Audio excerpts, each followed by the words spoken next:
Hello bachcho, let's read this question. So this question says the angular speed of an electron in the nth orbit of Bohr hydrogen atom is option A is directly proportional to n, B is inversely proportional to root n, C is inversely proportional to n square and D is inversely proportional to n cube. Okay तो चलिए बच्चों अब हम इस question को start करते हैं। तो देखिए बच्चों इस क्वेश्चन का की कॉन्सेप्ट आप क्या लिख सकते हैं।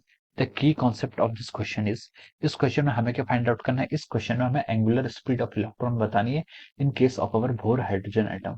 या फिर हम इस क्वेश्चन का की कॉन्सेप्ट लिख सकते हैं कि आपका हाइड्रोजन एटम या फिर एच एटम।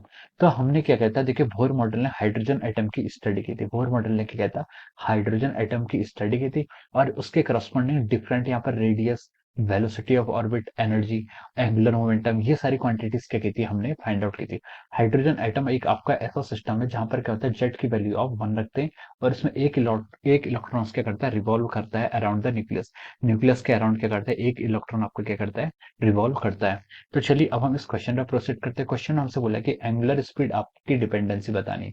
देखिए we know that v is equal to omega into r. V is equal to क्या होता है आपका, v इज इक्वल टू क्या होता है आपका, ओमेगा आर होता है। ये आपका क्या होता है, v होता है। ओके अब हमें यहाँ पर क्या बताना है, हमें यहाँ पर बताना है angular speed.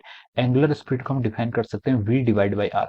This is our angular speed. Okay अब देखिए हाइड्रोजन एटम के लिए जो आपकी वेलोसिटी होती है, velocity for the hydrogen atom का जो एक्सप्रेशन आता है वो आता है Z e square divide by 2 n h epsilon not. This is the velocity dependence. ये कि आपकी वेलोसिटी आपकी ऐसे डिपेंड करती है for hydrogen like atom. Z यहाँ पर है तो इसके लिए हम बोल सकते हैं हाइड्रोजन लाइक एटम। अब हमसे पूछा गया कि एंगुलर स्पीड की डिपेंडेंसी nth ऑर्बिट पे बतानी है। तो देखिए वेलोसिटी की जो डिपेंडेंसी आ रही है वो कैसे आ रही है, 1/n के प्रोपोर्शनल है velocity. Velocity is proportional to 1/n। अब हम रेडियस देखते हैं, रेडियस क्या होती है आपके हाइड्रोजन एटम में। रेडियस को हम डिपेंड करते हैं यहाँ से n square h square epsilon का square divide by pi m z e square. This is the dependency of the radius. ये कि आपके रेडियस की डिपेंडेंसी है। तो हम बोल सकते हैं कि जो आपकी रेडियस है वो n स्क्वायर के प्रोपोर्शनल है।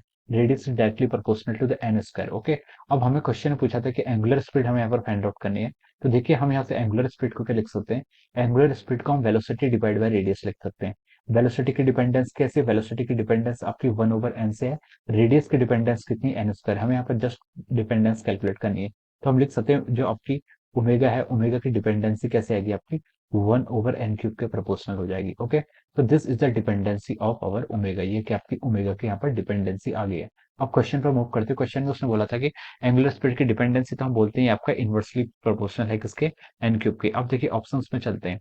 ऑप्शन ए में इसने बोला है कि डायरेक्टली प्रोपोर्शनल टू एन, ये आपका रॉन्ग हो जाएगा। ऑप्शन बी में बोला है कि angular speed is inversely proportional to root n, ये ऑप्शन भी आपका रॉन्ग हो जाएगा। ऑप्शन सी में है inversely proportional to n square, ये भी आपका रॉन्ग है।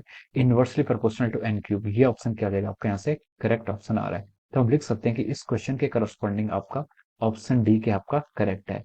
We can say that option D is the correct answer of this question. Option D के यहाँ पर आपका करेक्ट आंसर है। Okay so I hope you all understood this concept. All the best and thank you so much.